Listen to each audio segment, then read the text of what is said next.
Imagine a text over 2,400 years old that's guided military strategists, business leaders, even everyday problem solvers for centuries. Mm. It's quoted all the time. Sometimes people get it wrong, and the author still basically a mystery. Hmm. You might think you know the art of war, but today we're going deep. We're really digging into the source material behind one of history's most iconic works. That's right. And our mission today really is to unpack parts of Lionel Giles's 1910 translation. It's got his translation of Sun Tzu's Art of War, of course, but also these really extensive introductions and notes. Yeah. So we've got this fascinating mix of historical accounts, scholarly debates, and, the core strategies themselves to explore. Our goal here is to pull out the most powerful bits of knowledge, look into the surprising questions around Sun Tzu himself, and figure out why this ancient text still offers such deep insights into conflict, leadership, human nature. It's not just about war, is it? It's about winning without fighting, understanding your resources, and the incredible power of information in like any competitive situation. Okay, let's unpack this. So let's start with the author, Sun Tzu. He's often presented as this, legendary figure, almost mythical, the ultimate military genius. But who was he really? The history there is, well, it's a lot messier than you might think. Absolutely. The most vivid story we have comes from Sima Qian, an ancient historian. He paints this picture of Sun Wu, right, from the Qi state. Right. And he gets the attention of King Ho Lu of Wu because of his book. The king apparently even tested Sun Tzu's theories on, I think it was 180 palace ladies, including his favorite. Wow. Okay. That's quite a test. Yeah. And when the ladies just giggled and, ignored the commands, Sun Tzu, Yeah. well, he famously ordered their 2 leaders executed, despite the king begging him not to. Oof. But this act of, iron discipline, it apparently turned the rest of them into perfectly drilled soldiers, just like that. Okay, but that story, as dramatic as it is, it immediately hits a snag, doesn't it? Because there's this other major historical record from the time, the Sun Tzu. Exactly. And it doesn't mention Sun Wu at all. Not a word. Which has led some scholars to really doubt if he even existed as this great general. Some call that whole story with the women, preposterous and incredible. So it does raise this huge question. If maybe he wasn't this historical general, then who wrote this incredibly profound book? Right. That's the million-dollar question, isn't it? Some scholars think, well, maybe it was just some private scholar writing later on. But others argue the book itself, the maxims, they feel like they come from real personal observation and experience. Right. Not something just cooked up in a study. It feels practical. Exactly. And what's really fascinating is there's a kind of chronological puzzle in the text itself. Okay. Sun Tzu's work talks about Wu and Yue as the main enemies, but other records show Wu was mostly fighting Chu until around 506 BC. So if the book was written for King Hu Lu before Sun Wu became his general, like that testing story implies, why isn't Chu mentioned? Why focus on Wu and Yu? Which suggests? Well, it suggests maybe the book was written after 506 BC, maybe later in the king's reign, or, possibly even after he died. It just adds another layer of mystery to who actually wrote it and when. So the famous general could be more of a legend that grew around this amazing book, and maybe details like the women's drill were added later to spice it up. It's definitely possible. The ideas themselves are what have endured, regardless of the author's biography. Which is a good transition. Let's talk about the book itself. How did it even get to the West? Yeah. And why is this Giles translation we're looking at so important? Well, it was pretty much unknown in Europe for centuries. Then, in 1782, a French Jesuit got a copy and translated it, but Giles himself said that translation wasn't very good. Right. And then the first English one, in 1905, Giles called it excessively bad, full of downright blunders, he said. Oh. Yeah. So Lionel Giles, who was a top sinologist, he did his translation in 1910 basically because he felt Sun's deserved a better fate. Good for him. And his version, for about 50 years, was really the scholarly edition. It's packed with these incredibly detailed notes that give so much context. Later translations might read a bit smoother, perhaps, but they often miss that deep scholarly background that Giles provides. So for really digging in, his is still foundational. That makes sense. The context is key. Okay, so let's shift from the mystery of the man to the genius of the ideas. What are the sort of foundational pillars of Sun Tzu's strategy? What does every leader absolutely need to get right? Right, so Sun Tzu lays out 5 key things, 5 heads, he calls them, that a general must understand to win. First is the moral law. Okay, what's that? It's not just like rules. It's about deep harmony between the leader and the people, the ruler and the subjects, making sure everyone is completely in accord, willing to live or die with the leader. Think of it as like total buy-in and shared purpose in an organization. Got it. Like morale, but deeper. Exactly. Then there's heaven. This means understanding natural conditions, night and day, cold and heat, times and seasons. Basically, the environmental factors you can't control but have to work with. Like timing, market conditions. Precisely. Third is Earth. This covers the physical landscape distances, terrain, danger, security, open ground, narrow passes, understanding your operating environment, whether it's a battlefield or a marketplace. Makes sense. Fourth is the commander. This is about the leader's qualities. Wisdom, sincerity, benevolence, courage, and strictness. Interestingly, he swaps out a couple of traditional virtues for military ones there. Showing his focus. Yeah. And finally, number 5 is method and discipline. This is the practical stuff. Organizing the army, ranks, logistics, supply lines, controlling spending. The real nuts and bolts. Right. And these 5 things. They form the basis for figuring out who's likely to win or lose through comparing these factors between the two sides. Okay, that's a solid framework. Now, one of his most famous, maybe infamous lines is, all warfare is based on deception. That sounds pretty harsh. What did he actually mean by that? How does it work? It is profound, yeah. And maybe less cynical than it sounds initially. It means things like, when you are able to attack, you need to seem unable. When you're using your forces, seem inactive. Okay. When you're nearby, make the enemy think you're far away. When you're far away, make them think you're near. It's about manipulation of perception. So like psychological games. Totally. Holding out baits to lure them in, feigning disorder right before you crush them, irritating an enemy leader who has a short temper, pretending to be weak so they get arrogant and careless. Giles mentions Wellington being brilliant at this, concealing his movements, deceiving everyone. In business, maybe it's hinting at one product launch while you're secretly preparing another, you know? Yeah. Keeping competitors off balance. It's about controlling the narrative, controlling what the other side thinks is happening. Exactly. Confusing them so they can't figure out your real plan. That gives you the edge. Okay. And this connects to another striking point he makes about the cost of war. He says something like, even stupid haste might be better than long delays. That sounds really counterintuitive, especially in war. It does, doesn't it?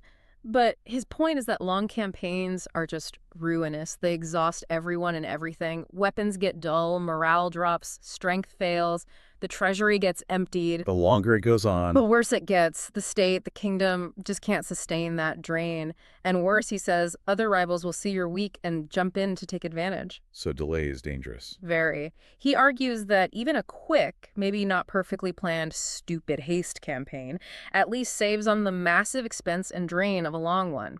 Lengthy operations, even if they're clever, ultimately bring disaster. He gets specific about the costs, too. Right? Yeah, he talks about prices soaring when the army is near, people losing like 3/10 of their income. Yeah. Government costs for war materials eating up maybe 4/10 of the revenue. Yeah. Huge numbers. So his bottom line for a leader is crystal clear. Let your great object be victory, not lengthy campaigns. Because the leader holds the people's fate in their hands. Delay is devastating. Which brings us to maybe the ultimate expression of that efficiency mindset. Supreme excellence consists in breaking the enemy's resistance without fighting. How is that even possible? That's the absolute gold standard for Sun Tzu. The very best outcome is to take the enemy's territory, their army, even down to a single battalion, completely whole and intact, no destruction. Giles uses the example of Moltke at Sedan, where a massive French army just surrendered with almost no fighting. That's the ideal. So how do you achieve that? Well, the highest form of generalship, he says, is to balk the enemy's plans. That means getting ahead of them, neutralizing their strategy before they even launch it. It's proactive, not reactive. Anticipation. Exactly. And this connects to his 5 essentials for victory. Things like knowing when it's right to fight and when not to, knowing how to use different-sized forces, having a unified spirit throughout your ranks, being prepared yourself while catching the enemy unprepared. Okay. And crucially, having the military capacity and freedom to act without constant interference from the ruler or, headquarters, like Napoleon, who could just make decisions on the fly. That makes sense. Empowerment. And then there's the classic. If you know the enemy and know yourself, you need not fear the result of 100 battles. We hear it all the time. But what's the flip side? What if you only know one, or neither. Right, he addresses that directly. If you know yourself but you don't know the enemy, for every win, you'll also lose one. It's basically a 50-50 shot. Okay, not great odds. Not at all. And if you know neither yourself nor the enemy, you're going to lose every single time. Guaranteed disaster. He is an example, right? Yeah, Fu Qin had this enormous army, supposedly 1 million men, but got completely routed because he totally underestimated his enemy. He thought numbers were everything. A fatal mistake. Totally. So the big takeaway, and this applies way beyond war, is that self-knowledge and opponent knowledge are both critical. And he connects this to the idea that attack is the secret of defense. Defense is the planning of an attack. It's about this holistic, always thinking ahead approach. Okay, let's dig into some of the specifics of battle tactics. He talks about energy, this idea of direct and indirect methods, Cheng and Qi. How do those work together? Right. Cheng is generally seen as the direct, orthodox, straightforward attack, the thing the enemy expects.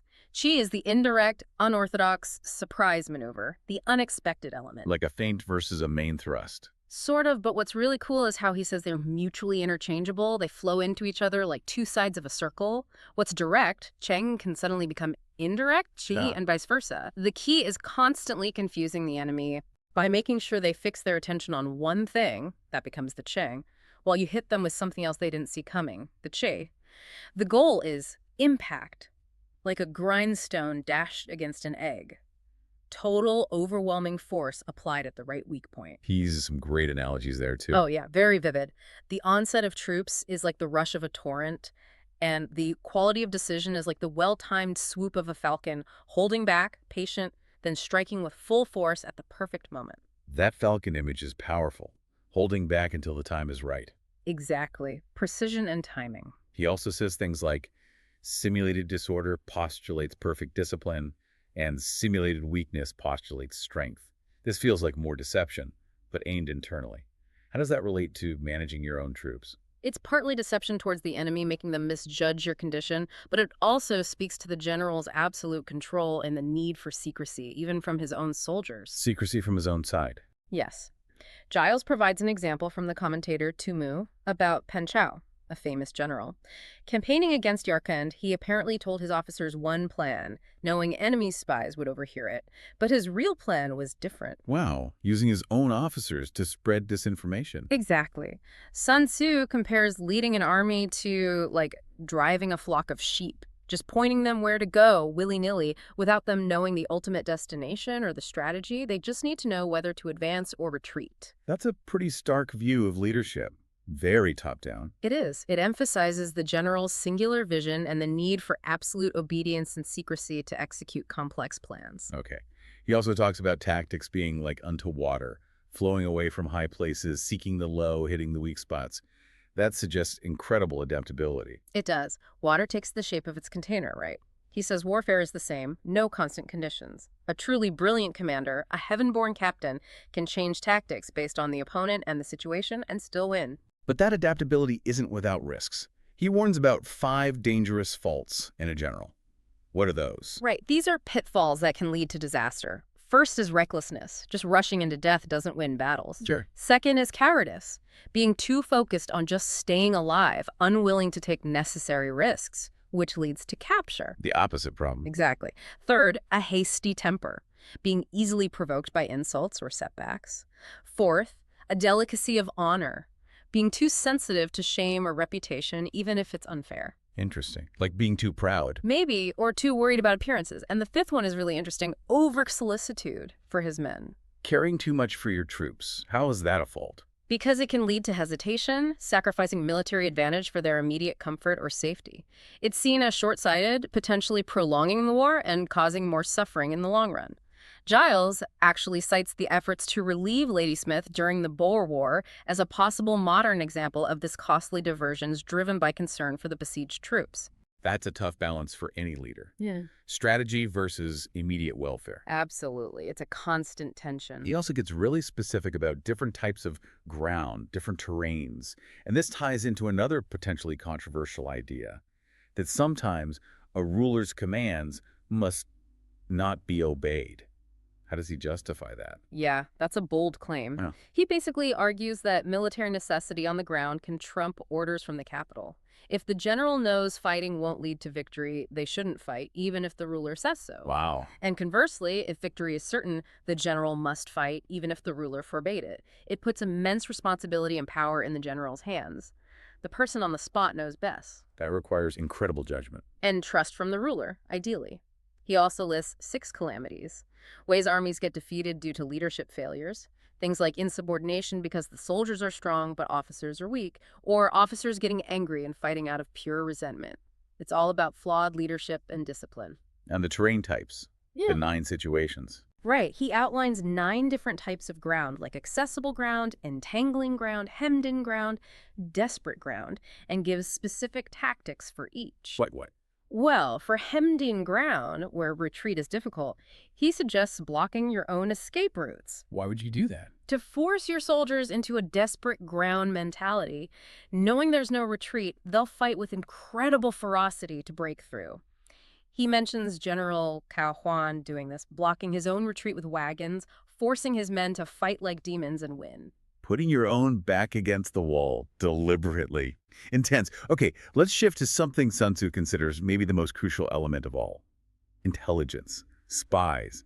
He calls being cheap about spies the height of inhumanity. That's incredibly strong language. Why? Because ignorance is just so costly. He does the math, basically. Raising a huge army costs a fortune every single day. It disrupts hundreds of thousands of families. We talked about that earlier. Exactly. And if a war drags on for years simply because you don't know what the enemy is doing, the cost in money and human suffering is astronomical, far greater than the cost of employing spies. So spending on intelligence saves lives and treasure in the long run. That's precisely his point. Foreknowledge is what lets the wise leader, the good general, win battles and achieve things that seem impossible to ordinary people. And how do you get this foreknowledge? Not magic, he says. Right. He's very clear. You can't get it from spirits. You can't just deduce it logically. You can't get it purely from past experience.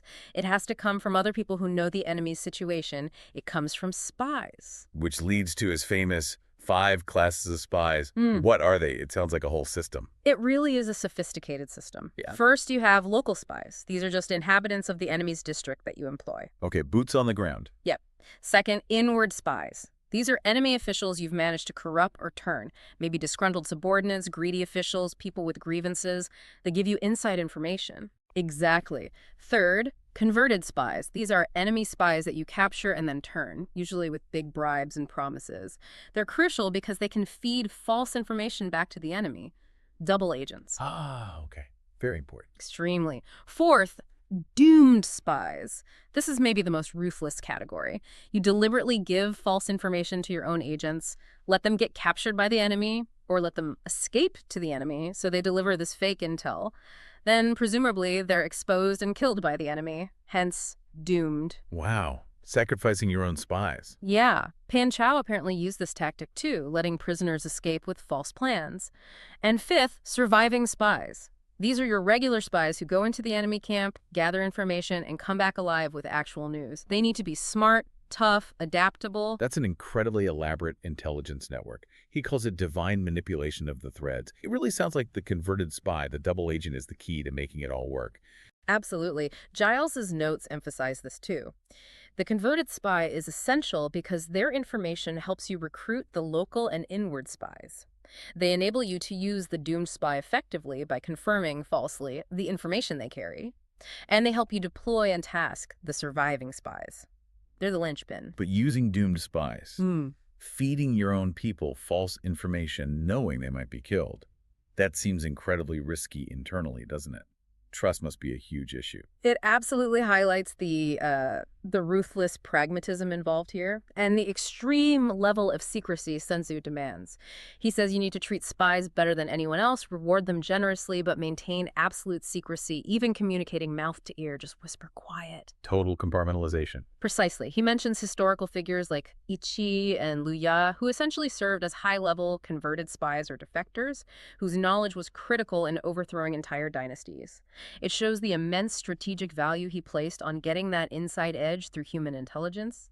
It's a dangerous game, yes, but for Sun Tzu, the potential payoff decisive victory justifies it. So this ultimate control of information, this divine manipulation, allows the leader to act decisively, efficiently, and ideally win with the least amount of actual fighting and cost. Well, we've certainly covered a lot of ground here. We've gone from the mystery surrounding Sun Tzu himself, the man versus the legend, all the way through the core strategic ideas in the art of war. We've talked about deception, the huge cost of long conflicts, why knowing yourself and the enemy is so vital. Right, the adaptability needed in tactics, those 5 dangerous faults a leader must avoid. Yeah, and that absolutely critical role of intelligence, the spies. It's quite a comprehensive system. It really is. And what's constantly striking is how relevant so many of these ancient ideas still feel today, not just for the military, but, in business, negotiations, project management, really any situation where there's competition or a need for strategy. That focus on efficiency, on managing resources smartly, the psychological aspects, adapting on the fly, Yeah. it's timeless stuff. Oh. Sun Tzu left us with a pretty sobering thought. A kingdom that has once been destroyed can never come again into being, nor can the dead ever be brought back to life. It really underlines the weight of these strategic choices. Yeah, the stakes are incredibly high. So here's something to maybe think about. If even Confucius, the great sage of peace and ethics, acknowledged that military readiness and, yes, even cunning were necessary, what does that tell us about the fundamental principles we all need, not just to win, but maybe just to survive and succeed in any kind of endeavor, whether it's personal or, on a bigger stage?